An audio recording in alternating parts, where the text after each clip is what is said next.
is based on the spur gears. We have studied so many things. We have discussed the terminology, what is the pressure angle, what is the tangent line, what is the pitch circle diameter, what is gear, and how many types of gears are there.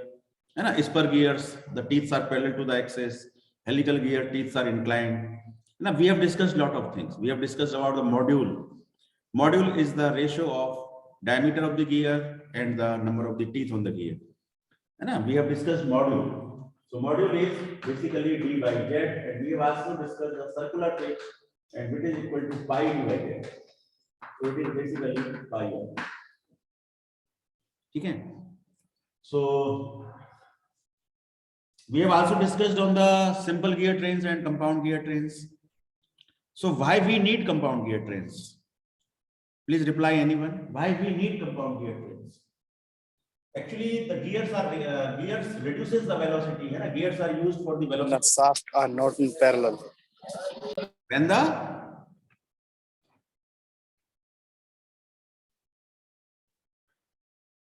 बोलिए क्या कहना चाह रहे हैं? Why we use compound gear train?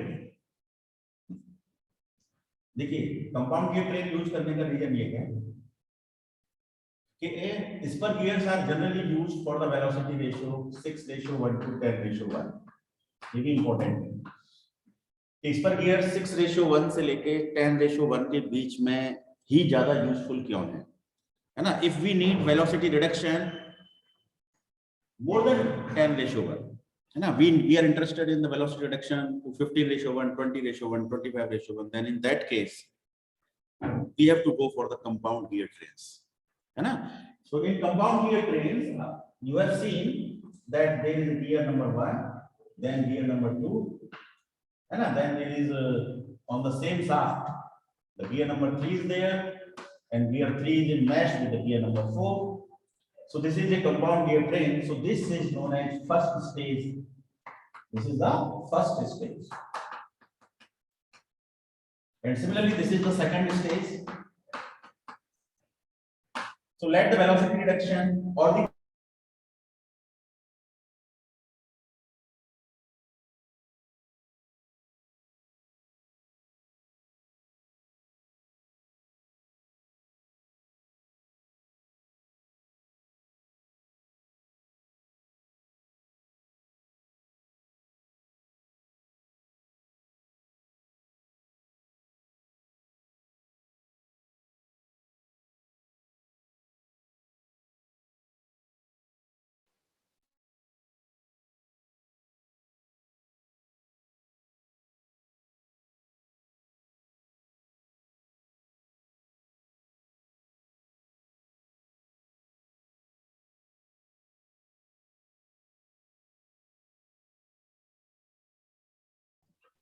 Net चला गया लग रहा है। अरे सर चले गए। अरे नेट चला गया होगा कहीं। अच्छा, पता नहीं था। हो जाता है थोड़ा बहुत जो होता है। कुणाल क्या हाल है? कुछ समझ में आ रहा है, ऐसे ही चल रहा है। अभी जगाऊं सो के तेरी कसम। भाई रात को तो बच जाते हैं 2-3 अमेज़न प्राइम पे देखते। ऑफलाइन में कौन-कौन आ रहा है? ऑफलाइन कब से हो रहा है कॉलेज? भाई जल्दी होगा, महाराष्ट्र में ओपन हो गए 24 से। फरवरी में ओपन हो जाएगा तुम्हारी। अरे भाई सिसोदिया तू भी यही है? कहाँ जाऊंगा मैं? नहीं कहीं चला गए हो, क्या पता हो, छोड़ छाड़ के हमें। Yes, am I audible? Yes sir. बढ़िया। बोल।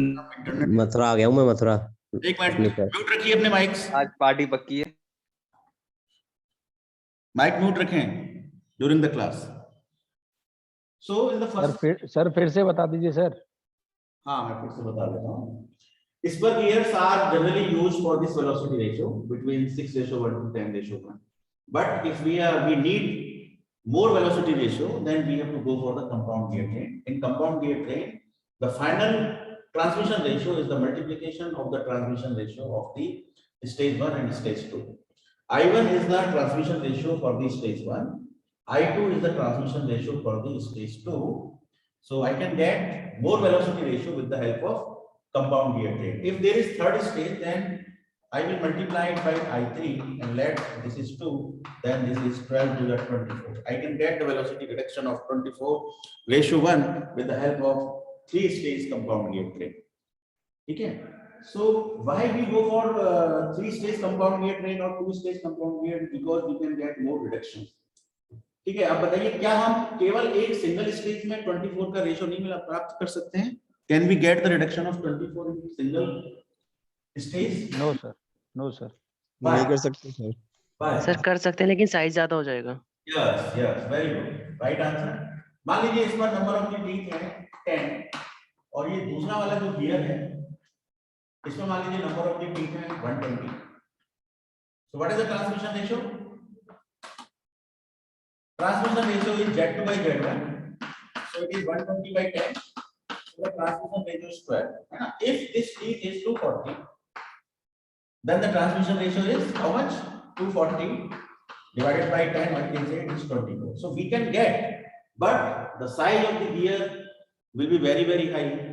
When the size is high, the PCD diameter is high, PCD diameter is high, then cost is high. So that's why we go for the compound gear trains in which the gears are very, very small, and by multiplying the transmission ratio, we get a higher transmission ratio. ठीक है? तो अभी आज की class में हम लोग एक टॉपिक ले रहे हैं। तो Wilfred Lewis is a scientist sir numerical complete नहीं हुआ था क्या? न्यूमेरिकल भी तो था सर कल।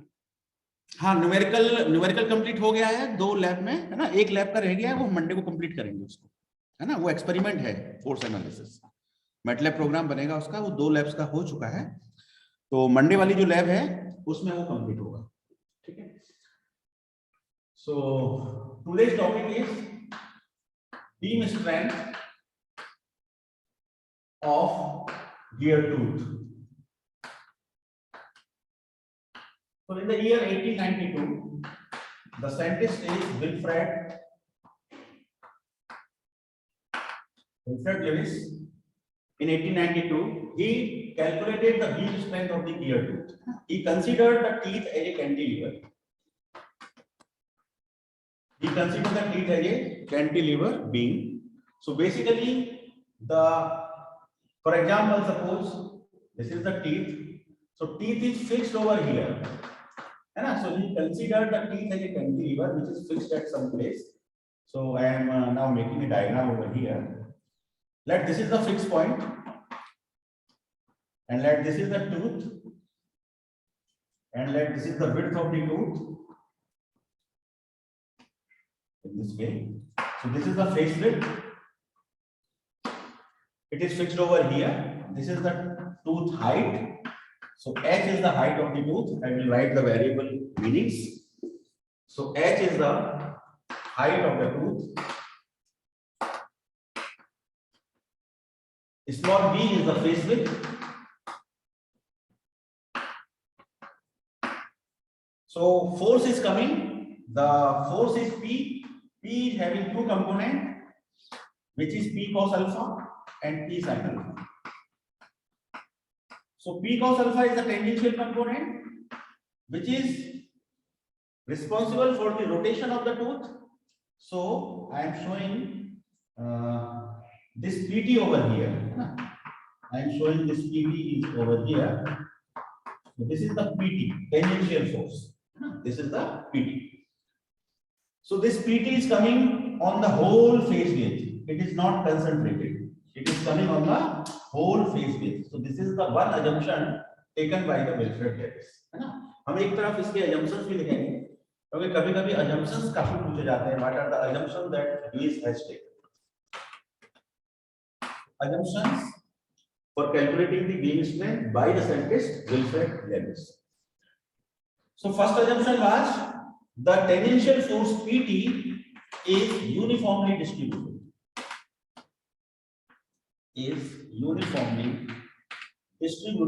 Over the entire face width.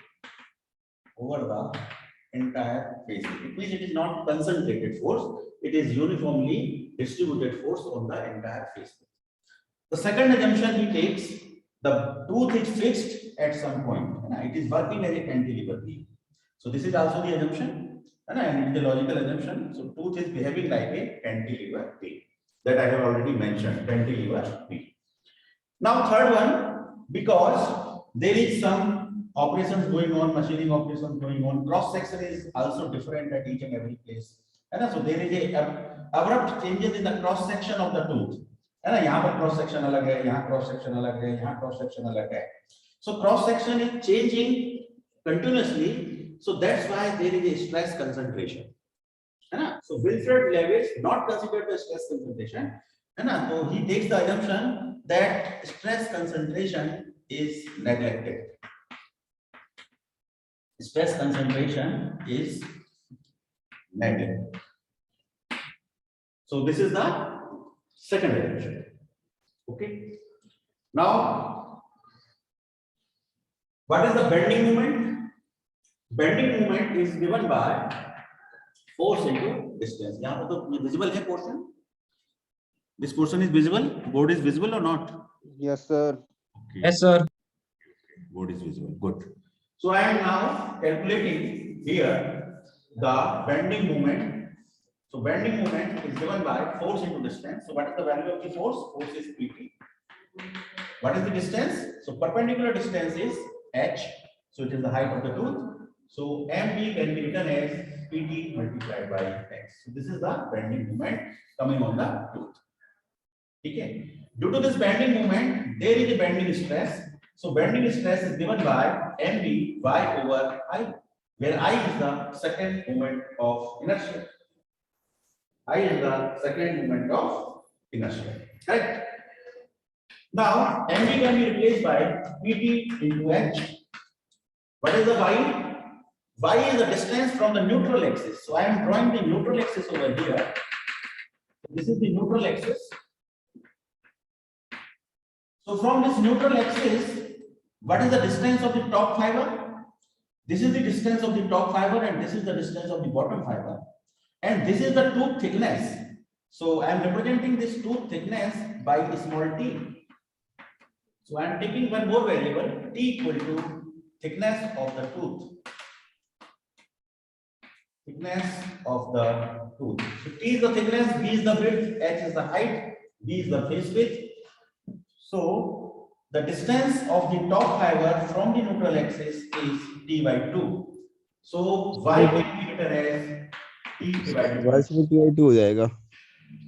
y is t by 2, and moment of inertia is given by dh cube over 12. आपने पढ़ा है. So b is the face width, t is the height, so it is a cross section of b by t, है ना. b by t का cross section है, तो उस b by t के क्रॉस सेक्शन में आपको इनर्शिया कितना हो जाएगा? bt cube by 12. So I can be written as bt cube divided by 12.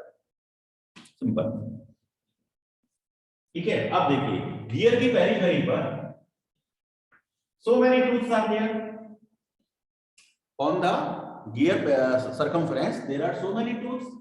So when pt is coming, है ना, pt is coming, है ना, these are the teeth of the pinion, these are the teeth of the gear. So teeth of the pinion are striking with the teeth of the gear, है ना. तो एक समय पर कितने टीथ आपस में स्ट्राइक कर रहे हैं? Anyone? किसी एक पर्टिकुलर टाइम पर पिनियन के गियर के कितने टीथ से कोलिजन कर रहे हैं, स्ट्राइक कर रहे हैं, इंपैक्ट कर रहे हैं? Anyone? 2 टीथ, है ना. 2 टीथ. नो, 2 टीथ तो काउंटेड कर ही नहीं सकते, है ना. Generally this thing is known as contact ratio, है ना. कभी आपसे पूछते हैं what is the contact ratio. तो कांटेक्ट रेशियो का मतलब है, ये एक टेक्निकल टर्म है. Contact ratio is the number of the teeth which are in contact at a particular time. ठीक है. तो most of the industrial applications this contact ratio is kept between 1 and 1.5 or 1.1 and 1.75, है ना. Generally 1.7 होती है इसकी value industrial applications के लिए. ठीक है. Why did this value is not 1? Why this value is not 2? यदि इस कांटेक्ट रेशियो को 1 रखा जाएगा तो क्या होगा? एक बार में एक टीथ कांटेक्ट में है, उसके बाद दूसरा टीथ कांटेक्ट में आएगा.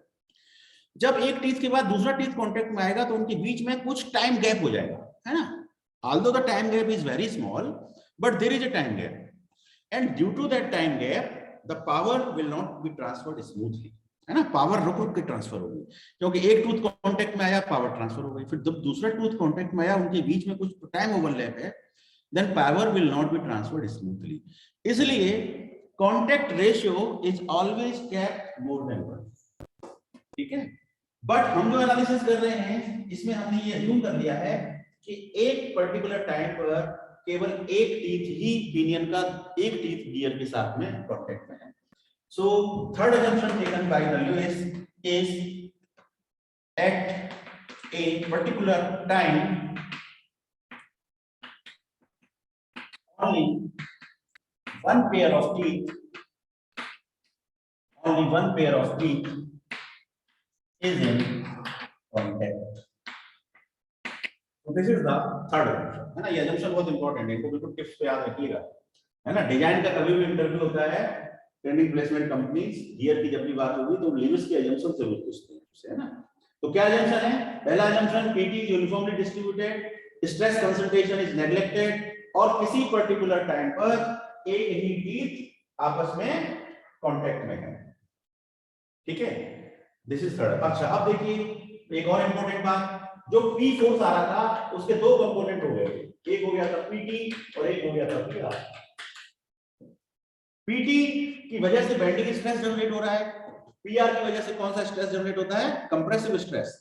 लेकिन हम इस पूरी एनालिसिस में जो लिविस एनालिसिस कर रहे हैं, बीम स्ट्रेंथ निकाल रहे हैं, वहां पे हम इस कंप्रेसिव फोर्स को नेग्लेक्ट कर रहे हैं, मतलब हम इस पर ध्यान ही नहीं दे रहे, है ना। तो हम ये लिख रहे हैं कि the effect of PR is neglected, effect of radial force is neglected. मतलब क्या होता है, most of the industrial applications the tooth fails due to this tangential force. ये टेंजेंशियल फोर्स ज्यादा डेंजरस है ना। जनरली ये देखा जाता है कि गियर्स जो है उनके टीथ कंप्रेसिव स्ट्रेस की वजह से फेल नहीं होते, they generally fails due to the bending stress. So this analysis is more important. तो लुइस ने अपने केस में PT को कंसीडर किया है, the effect of PR is not considered, and this is the fourth assumption. तो total 4 assumption है Louis के, है ना, ये याद रखने के लिए आवश्यक है। तो ये आपने फॉर्मूला बना लिया। अब ये 2 6 का क्या हो गया 12, तो अब ये 6 ऊपर जाकर के क्या वैल्यू हो गई 6 PTH। So this is finally I can write sigma B equal to 6 PTH into T. T cancel out, it is T square, so divided by BT square. So from here, PT is given by sigma B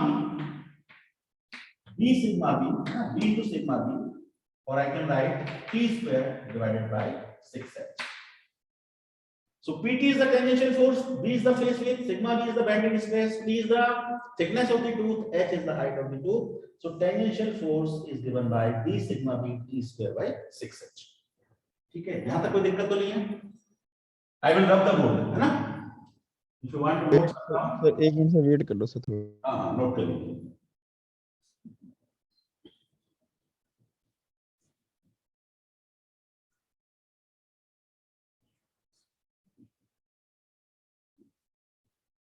exam में कभी-कभी theory question भी आ जाता है, what are the assumptions taken by the Lewis, है ना। So this part is important, please note it carefully.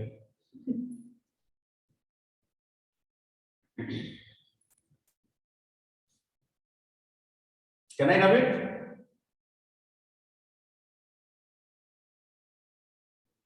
Yes, Prince Chaudhary, can I rub it? Yes sir, yes sir. Ballu बदमाश।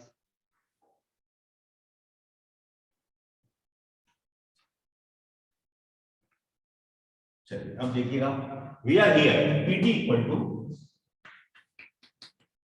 B sigma B T square divided by 6H.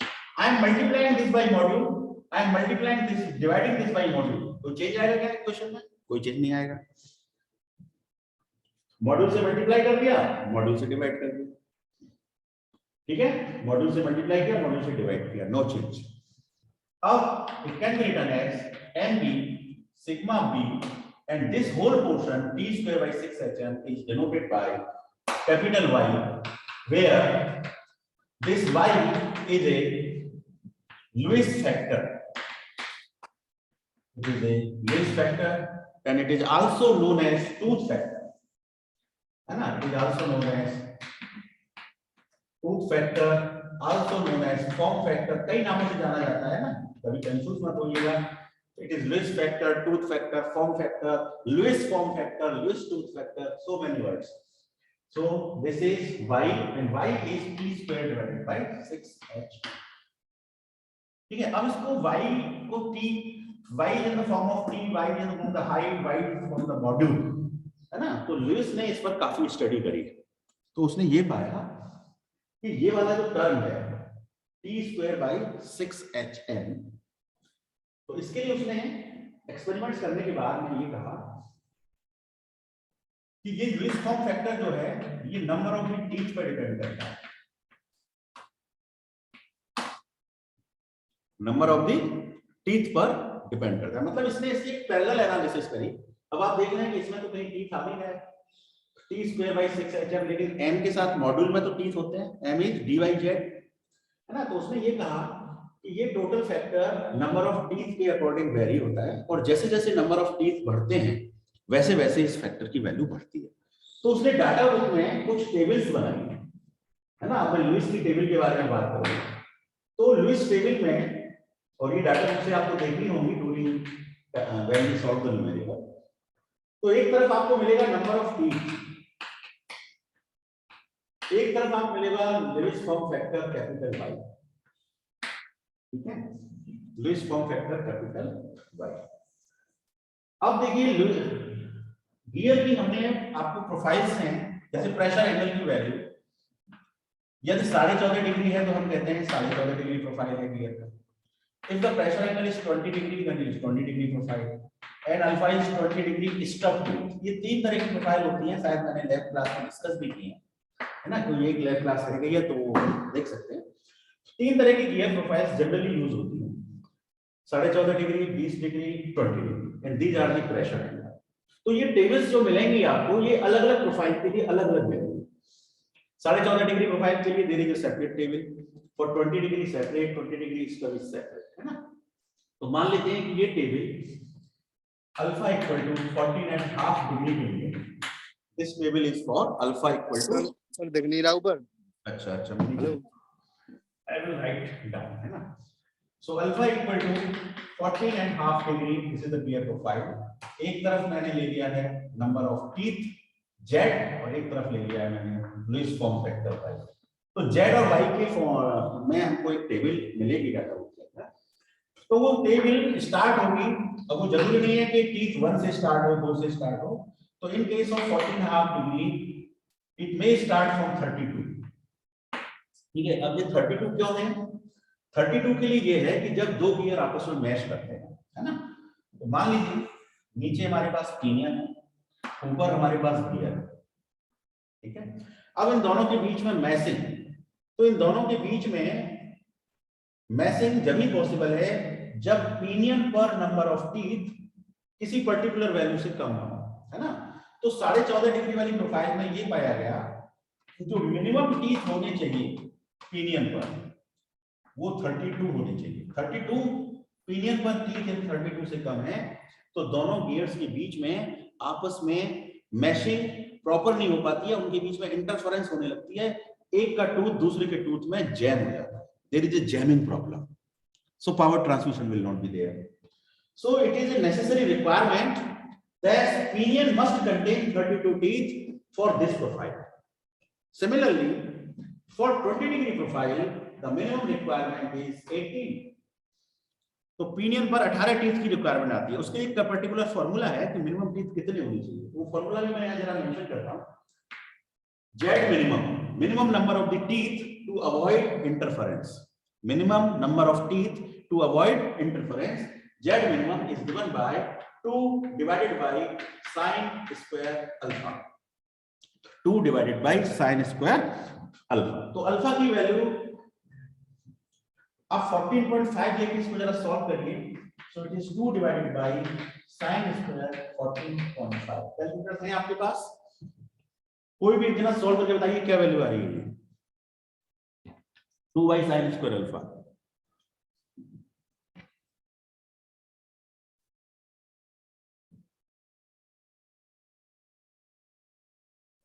मेरे ख्याल से 32 के आसपास value आएगी। ठीक है,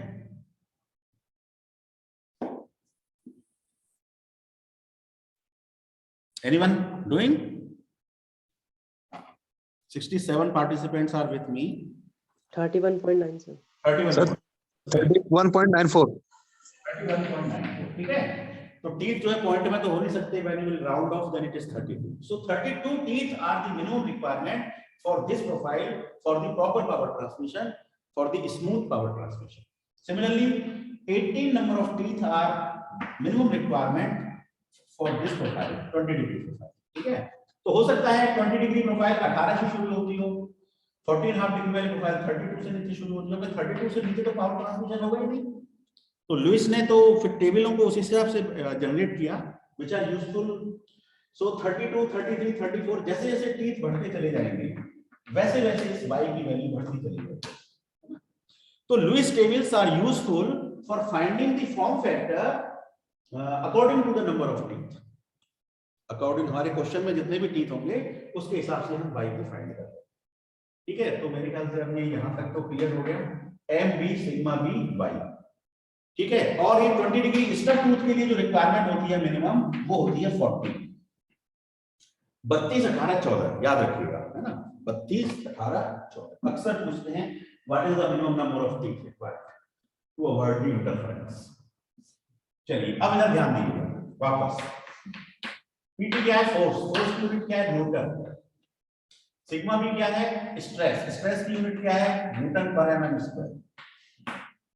ठीक है, न्यूटन पर एमएम स्क्वायर। अब देखिए जैसे जैसे ये फोर्स इंक्रीज होता चला जाएगा, पीटी क्या है? गियर पर आने वाला टेंजेंशियल फोर्स। गियर पर आने वाला टेंजेंशियल फोर्स, है ना, और यही फोर्स इंपॉर्टेंट है, इसी की वजह से बेंडिंग हो रही है, बेंडिंग स्ट्रेस जनरेट हो रहा है, इसी की वजह से फेल्योर हो रहा है। तो जैसे जैसे ये फोर्स बढ़ता चला जाएगा, है ना, किसी वजह से बढ़ सकता है, अचानक कोई इंपैक्ट हो गया, अचानक गियर की वेलोसिटी बढ़ गई, कोई भी बात हो गई, है ना, या लोड ज्यादा आ गया गियर के ऊपर, so PT will be more. When PT will be more, this sigma B will also be more. ये भी ज्यादा होगा, वे भी बढ़ता चला जाएगा, पीटी के बढ़ने से सिग्मा भी ज्यादा ज्यादा होता चला जाएगा, क्योंकि मॉड्यूल तो कांस्टेंट है, m is constant, phase width is also constant, and Lewis form factor is also constant because it depends on the number of the teeth, and number of the teeth on the pinion and gear in a particular example is constant. So all the other three parameters are constant, so pt will increase, sigma b increases. ठीक है, अब मान लीजिए बढ़ते बढ़ते pt का एक point ऐसा आएगा जहां पर ये सिग्मा b मटेरियल की लिमिट के बराबर हो जाएगा, सिग्मा b परमिसिबल। जो भी मटेरियल हमने गियर के लिए चूज किया होगा या जिस भी मटेरियल का गियर बना है, एक पॉइंट ऐसा आएगा कि ये सिग्मा बी परमिसिबल के बराबर हो जाएगा। ठीक है, पीटी के बढ़ते बढ़ते एक पॉइंट ऐसा आएगा कि सिग्मा बी अलॉयबल के बराबर हो जाएगा। तो उस पीटी को, उस बढ़े हुए इंक्रीजेस पीटी को हम कहते हैं beam strength. Very important, what is beam strength? ठीक है, beam strength is the value of the tangential force. वो है तो टेंजेंशियल फोर्स की वैल्यू, लेकिन कौन सी value? For which the sigma B reaches its permissible value. ठीक है, जहां पर सिग्मा बी की वैल्यू परमिसिबल वैल्यू के बराबर हो जाती है। तो इसको दूसरे शब्दों में कैसे कह सकते हैं? What is beam strength? Beam strength is the strength of the tooth, या it is the value of the tangential force that the tooth can withstand without bending failure. क्योंकि परमिसिबल से ज्यादा होती तो फेल्योर है ना, तो विदाउट बेंडिंग फेल्योर इतना वैल्यू वो सस्टेन कर सकता है, that value is the beam strength, है ना। डेफिनेशन नोट डाउन कर लीजिए, beam strength is the value of the tangential force that the tooth can withstand without bending failure. एक लाइन की definition I repeat again, beam strength is the value of the tangential force that the tooth can withstand without bending failure. तो ये M B sigma B Y हमारा ये final formula हो गया। तो इसको अब हम क्या कहेंगे, इस पीटी को हम क्या कहेंगे, बीम स्ट्रेंथ। और बीम स्ट्रेंथ के लिए मैं वर्ड यूज कर रहा हूं S B, B for beam, S for strength. तो S B is given by M B sigma B permissible into Y. देखो फॉर्मूले सेम से लग रहा है, M B sigma B Y, M B sigma B Y, लेकिन ये sigma B कौन सा है, परमिसिबल वैल्यू। सर ये स्ट्रेंथ है, strength. Yes it is the strength, या स्ट्रेंथ है ना। और गियर के केस में स्ट्रेंथ की unit Newton per MM square नहीं है। गियर के केस में गियर की स्ट्रेंथ को हम फोर्स से मेजर कर रहे हैं कि गियर का टूथ कितना फोर्स बियर कर सकता है। ठीक है, तो जितना फोर्स बियर कर सकता है उसको हम बीम स्ट्रेंथ कह रहे हैं, करेक्ट। और यहाँ बीम स्ट्रेंथ की यूनिट न्यूटन है, not newton per MM square. So SB is given by MB sigma B by. तो एक तो हमारी ये इक्वेशन इंपॉर्टेंट है, SB means beam strength। कभी-कभी एग्जाम में आ सकता है derive the beam strength of the teeth using Lewis equation। तो यही सब करना पड़ेगा, है ना। चलिए अब हमारे पास ये अवेलेबल है। अब गियर पे फोर्स कितना आ रहा है, एक्चुअल फोर्स बताओ। ये तो स्ट्रेंथ है, इतने पे फेल नहीं होगा, इतने पे सेफ है। बीम स्ट्रेंथ का मतलब वो इतने पर सेफ है। लेकिन गियर पे आने वाला फोर्स यदि इससे भी ज्यादा हो गया then it is a failure, है ना। तो for the safe design, for safe design what is the condition, this beam strength must be greater than equal to gear पे आने वाला इफेक्टिव फोर्स। गियर पे जो भी फोर्स आ रहा है, जो भी टेंजेंशियल फोर्स आ रहा है, उस टेंजेंशियल फोर्स से बीम स्ट्रेंथ ज्यादा होगी यदि गियर टूथ की, तो हमारा गियर टूथ सेफ है, अन्यथा वो अनसेफ है ना। तो यदि हम इस ग्रेटर देन साइन को चेंज कर दें इक्वल टू में, तो हमें एक लेना पड़ेगा फैक्टर ऑफ सेफ्टी। तो SB equal to factor of safety multiplied by B effective. ठीक है, फैक्टर ऑफ सेफ्टी। यदि फैक्टर ऑफ सेफ्टी 1 है तो बीम स्ट्रेंथ और इफेक्टिव लोड बराबर हो गए, है ना। Generally FS is greater than 1, है ना। तो SB इक्वल टू FS P है। क्वेश्चन में FS दिया होगा, नहीं दिया हुआ तो वी कैन अज्यूम 1.52 जो भी अज्यूम करना है वी कैन अज्यूम। तो ये बात हो गई। अब देखो ये जो P इफेक्टिव है, ये P इफेक्टिव अभी तक जो हुआ है ये सारा कुछ स्टैटिक लोड के लिए बात हो गई। इसकी बात समझिए। Static load is a load whose direction and magnitude does not changes with respect to time, है ना। गियर पे यदि मान लो 3000 न्यूटन का फोर्स आ रहा है, अभी 3000 है, 1 मिनट बाद भी 3000 है, 2 सेकंड बाद भी 3000 है, it is constant at with respect to time, then it is a static load. When the magnitude and direction of the load changes with respect to time, then it is a dynamic load. So dynamic load part is not considered by the Wilfred Lewis. Lewis ने जो analysis करी है वो static load के लिए की है। तो ये जो फॉर्मूला हमारे पास आया है mb sigma b y t²/6hm या Lewis form factor mb sigma b y, ये जो एनालिसिस है ये स्टैटिक लोड के अकॉर्डिंगली एनालिसिस है। ठीक है, तो जो भी हमारी बीम स्ट्रेंथ आती है और ये हमारा जो इफेक्टिव है, तो कंडीशन सेफ डिजाइन की ये है कि SP must be equal to greater than P effective. ठीक है, तो इस पी इफेक्टिव को ये जनरली स्टैटिक लोड में किसके बराबर हो जाएगा, P effective. P effective will be equal to PT in case of static loading. PT के बराबर ही होगा ना, इफेक्टिव लोड क्या होगा, पीटी के बराबर ही होगा जितना फोर्स आ रहा है, क्योंकि पीआर को तो हमने नेग्लेक्ट कर रखा है, पीआर को तो हम ध्यान दे नहीं रहे, कंप्रेशन में तो हमारे गियर्स फेल हो नहीं रहे, PT is more important. So P effective equal to PT, but यदि हम सर्विस फैक्टर इसमें यूज कर रहे हैं, सर्विस फैक्टर क्यों यूज करते हैं, क्योंकि गियर स्टार्टिंग में मोटर ज्यादा पावर लेती है, ज्यादा टॉर्क लेती है ना, तो स्टार्टिंग टॉर्क, स्टार्टिंग वेलोसिटी, तो एक सर्विस फैक्टर हम इसमें यूज कर रहे हैं। सर्विस फैक्टर और भी रीजन से यूज होता है, जैसे sometimes the gears are in working for 8 hours, है ना, sometimes the industry is running in 3 shift, so gear is in operation for 24 hours continuously। ठीक है, तो सर्विस फैक्टर इस बात पे भी डिपेंड करता है कि गियर को कितने घंटे ऑपरेट होना पड़ रहा है रोजाना, 8 घंटे, 16 घंटे, 24 घंटे।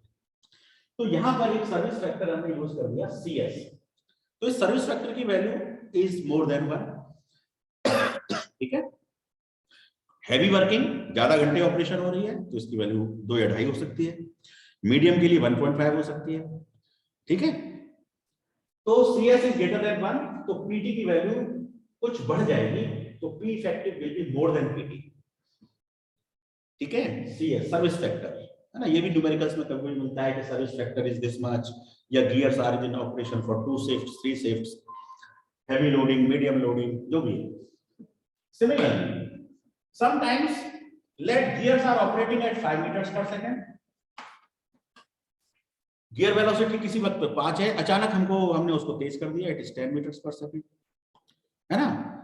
सो due to the changing in velocity there are dynamic loading involve, तो उस डायनेमिक लोडिंग की वजह से इस टेंजेंशियल फोर्स की वैल्यू बढ़ जाती है ना। स्टैटिक लोड में तो वो PT है, सर्विस फैक्टर की वजह से बढ़ गई, वेलोसिटी के चेंज होने से भी वो वैल्यू बढ़ जाती है, तो उसको हम कहते हैं वेलोसिटी फैक्टर। उसके लिए एक और फैक्टर आता है वेलोसिटी फैक्टर। तो वेलोसिटी फैक्टर से हम इसको क्या कर देते हैं, divide. So P effective is given bye CS PT by CV. CV is the velocity factor. तो velocity factor depends on the pitch line velocity. ये V क्या है, पिच लाइन वेलोसिटी, और पिच लाइन वेलोसिटी का formula सबको पता है, V is given by pi dn by 60। आपको मालूम है V is given by pi dn by 60। So V equal to pi dn divided by 60, N is the RPM, V is the diameter, V is the pitch line velocity, and this is the velocity factor, and velocity factor is given by 3/3 plus V। ये data book में आपको मिल जाएगा formula velocity factor के लिए। So you have to follow data book for finding this velocity factor। तो data book का काफी सारा यूज है। लुईस फॉर्म फैक्टर फाइंड करने के लिए भी डाटा बुक का यूज करेंगे, ठीक है। लुईस फॉर्म फैक्टर फाइंड करने के लिए डाटा बुक का यूज करेंगे, वेलोसिटी फैक्टर को फाइंड करने के लिए डाटा बुक का यूज करेंगे, ठीक है। अब वेलोसिटी फैक्टर भी एक वहां पे हो सकता है, एक फॉर्मूला ना हो, कई सारे फॉर्मूले होंगे, है ना। जब पिच लाइन वेलोसिटी 5 मीटर पर सेकंड है तो ये फॉर्मूला है, 10 मीटर पर सेकंड है तो कोई दूसरा फॉर्मूला है, 15 मीटर पर सेकंड है तो कोई और फॉर्मूला है। So these all are empirical relations. So for velocity factor we have to use the empirical relations, ठीक है। तो CS की वैल्यू ग्रेटर देन 1 होगी, CV की वैल्यू लेस देन 1 होगी।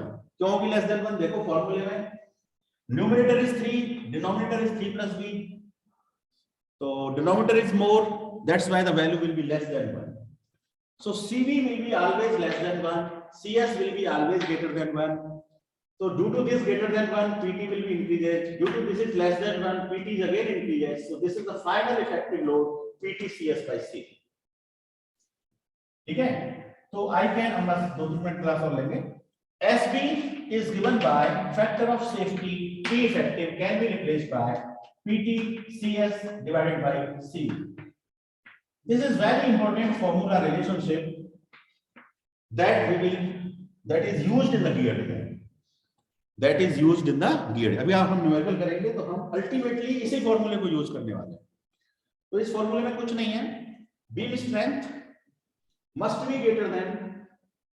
be equal to this value, factor of safety multiplied by PT CS by C। मेरे ख्याल से यहां तक क्लियर है। अब मैं न्यूमेरिकल पे जाने वाला हूं, कोई डाउट है तो बोल दीजिए, है ना। On the basis of this Lewis equation, we will design a spur gear, है ना, pair of spur gear।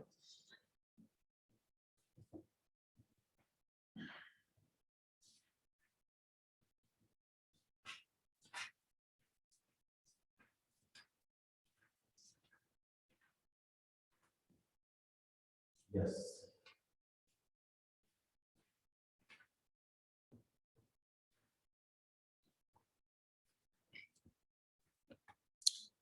So I am taking the problem। Am I audible? आप मुझे सुन पा रहे हैं? Yes sir.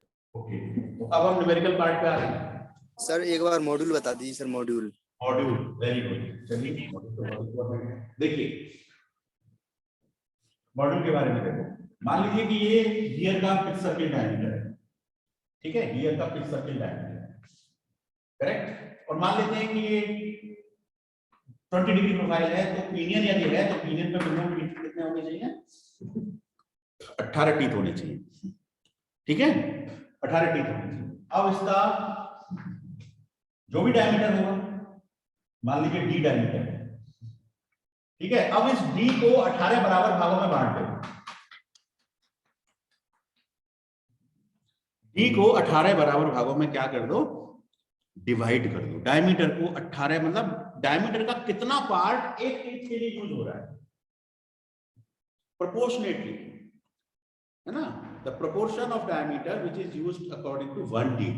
18 टीथ के लिए पूरा डायमीटर यूज हो रहा है। भाई टीथ पूरी सर्कमफ्रेंस के लिए तो कटे हुए हैं, पूरी सर्कमफ्रेंस के लिए कटे हुए हैं टीथ 18, तो पूरी सर्कमफ्रेंस यूज हो रही है 18 टीथ के लिए। तो पूरी जब सर्कमफ्रेंस में बात करते हैं तब तो कहते हैं सर्कुलर पिच, और जब डायमीटर के अकॉर्डिंग बात करते हैं तो कहते हैं मॉड्यूल पिच। मॉड्यूल भी पिच है एक तरह का, है ना, वो पिच बोलते नहीं है लेकिन वो मॉड्यूल पिच है। तो module is D by Z और सर्कमफ्रेंस क्या होगी? पाई डी। पाई डी को डिवाइड बाई जेड करेंगे तो सर्कुलर पिच आ जाएगी, मॉड्यूल पिच आ जाएगी। That's all. मेरे ख्याल से क्लियर है? Yes sir. ठीक है, वो डायमीटर का प्रोपोर्शन और कुछ नहीं। अच्छा, एक चीज और, इससे मुझे एक चीज और याद आई। मैं आपके सामने दो डायग्राम बना रहा हूं, ठीक है। आपको ये बताना है, जैसे मान लो एक सर्किल है, इस पर मैंने टीथ बना दी, दूसरा सर्किल है, इस पर मैंने टीथ बना दी। कुछ फर्क आ रहा है आपको टीथों में? एक के टीथ काफी यस सर। एक के टीथ काफी स्मॉल स्मॉल टीथ है, ठीक है ना, स्मॉल स्मॉल टीथ है, और एक के टीथ क्या है? थोड़े बड़े बड़े टीथ है, लेकिन डायमीटर ये दोनों का बराबर है।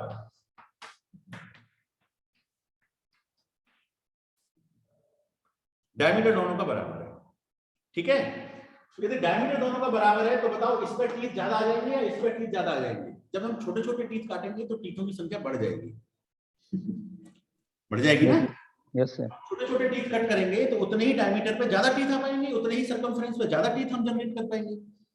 जब हम ज्यादा टीथ जनरेट कर पाएंगे इसका मतलब मॉड्यूल कम हो जाएगा, क्योंकि मॉड्यूल क्या होता है? D by Z. D constant है, जेड बढ़ गया तो मॉड्यूल कम होगा, कम हो गया। तो केवल देखकर ही आप बता सकते हैं कि ये कम मॉड्यूल वाले टीथ है, ज्यादा मॉड्यूल वाले टीथ है। यदि टीथ बड़े बड़े दिखाई पड़े, समझ जाओ ज्यादा मॉड्यूल वाला टीथ है। यदि टीथ छोटे छोटे दिखाई पड़े तो आप समझ जाओ कि कम मॉड्यूल वाला टीथ है। सर इसका इफेक्ट कुछ पावर पे पड़ेगा? Transmission, power transmission. देखो, पावर ट्रांसफर का फॉर्मूला क्या है? 60 into 10 to the power 6 kilowatt kilowatt 6 2 पाई, ठीक है। आरपीएम वहां पर रिलेटेड है? नहीं। आरपीएम रिलेटेड है ना भाई, बाई 2 पाई एन आता है ना। Yes sir, yes sir. हाँ, और 2 पाई एन के बाद में आपने देखा होगा n1 बाई n2 बराबर d2 बाई d1 भी होता है। आरपीएम डायमीटर से भी तो रिलेटेड है। Yes sir. आरपीएम डायमीटर से भी रिलेटेड है और डायमीटर टीथ से भी रिलेटेड है ना। तो फर्क तो पड़ता है सब चीजों का कुल मिलाकर ओवरऑल। ओके, नहीं सर, जैसे अब हम बड़े टीथ ले रहे हैं हाँ, या छोटे ले रहे हैं तो उससे क्या पड़ेगा? जैसे बड़े टीथों से ज्यादा पावर हो या कम हो? क्या होता है? Z2 बाई Z1, तो आपकी ट्रांसमिशन रेशो फर्क नहीं पड़ेगा यदि Z2 की संख्या कम हो गई या बढ़ गई।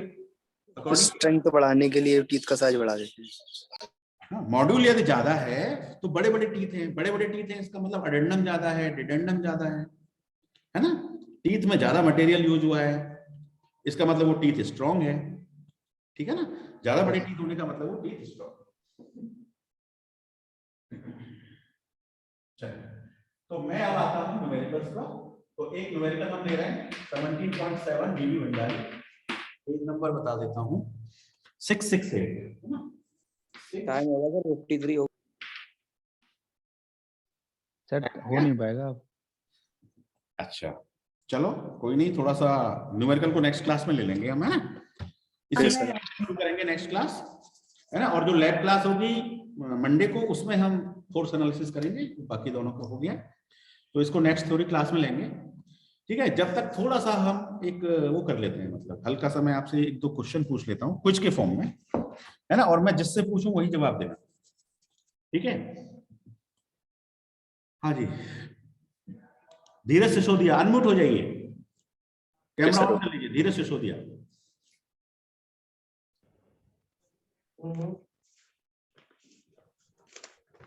धीरज सिसोदिया सुन पा रहे हैं? जी सर। हाँ चलिए बताइए, what do mean by pressure angle? तो प्रेशर एंगल को सर अल्फा से डिनोट करते हैं sir. Very good, it is the angle between this and this, ऐसे बताओ, it is the angle between this and this. देखो एंगल जब line of, it is the angle between line of action and tangential, मतलब tangential होता है ना sir, tangent खींचते हैं और उसका लाइन ऑफ एक्शन होता है गियर का, उसका बीच का एंगल होता है प्रेशर एंगल। हाँ, तो line of action of the force and the tangent at the pitch point, ठीक है, यस सर, यस सर, दोनों के बीच का ये एंगल होता है। बिल्कुल सही, बिल्कुल सही। सही है सर। अच्छा, अब आप म्यूट हो जाइए। Next is okay. सतीश। हाँ, चलिए ये बताइए, यदि पिनियन पर नंबर ऑफ टीथ 17 हो तो हमें क्या दिक्कत आएगी?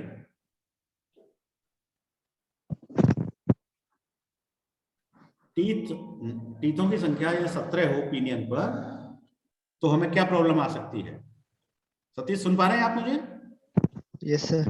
मान लीजिए प्रेशर एंगल 20 डिग्री है, मतलब 20 डिग्री प्रोफाइल है और नंबर ऑफ टीथ हमारे पास 17 है पिनियन पर, ठीक है, तो क्या पावर ट्रांसमिशन में कोई दिक्कत आने वाली है या स्मूथ पावर ट्रांसफर हो जाएगी? As per Wilfred Lewis, the minimum number of teeth required on the pinion to avoid the interference is how much? 18। और आप 17 रख रहे हो, हैं 16 रख रहे हो, 15 रख रहे हो, सब रख रहे हो, ठीक है, तो आपको 18 या 18 से ज्यादा, ठीक है। अब बताओ 18 रखना चाहिए, 18 से ज्यादा रखना चाहिए? हमें 18 से 18 रखना चाहिए या 20 रखना चाहिए या 22 रखना चाहिए, क्या रखना चाहिए? 22 सर। नहीं, हमें 18 से शुरू करना चाहिए, 18 से 18 रखना चाहिए, क्योंकि यदि आप जितने ज्यादा टीथ रखोगे, है ना, जितने ज्यादा टीथ रखोगे उतना ही आपका गियर का साइज बढ़ेगा, साइज बढ़ेगा तो कॉस्ट बढ़ेगा, ठीक है। इसलिए शुरुआत हमें डिजाइन में 18 से करनी चाहिए, उसके बाद हमें देखना चाहिए कितना फैक्टर ऑफ सेफ्टी मिल रहा है। यदि फैक्टर ऑफ सेफ्टी 1 से ज्यादा मिल रहा है, वेल एंड गुड। यदि फैक्टर ऑफ सेफ्टी 1 से कम मिल रहा है, 0.9, 0.8 कम मिल रहा है, 1 से कम मिल रहा है, तो then we go for higher side, है ना। So it is a cyclic process. 18 से शुरू करो, फिर 20 से ट्राई करो, 22 से ट्राई करो, जहां पर भी हमारी रिक्वायरमेंट फुलफिल हो जाए, स्टॉप देयर, है ना, स्टॉप देयर, ठीक है, good. Yes, next and last question, Hariom Bhardwaj.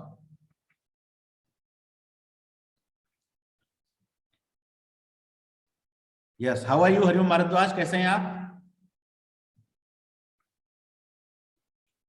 Hariom, mute होइए, अनम्यूट होइए। सिंपल, हम कुछ कहने वाले वो नहीं करने वाले हैं ना, जस्ट एक डिस्कशन है। चलिए कृष्णा चौहान, आप अनम्यूट होइए। Yes sir. हाँ, लुईस का कोई एक अजम्पशन बताइए, कोई भी एक।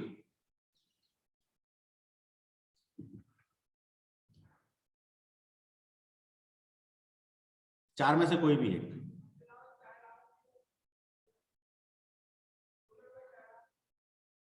आज की क्लास अटेंड की है आपने Krishna? Nikhil Agarwal, please unmute your mic. B25 Nikhil. Yes, आप बताइए any one assumption of the Lewis equation.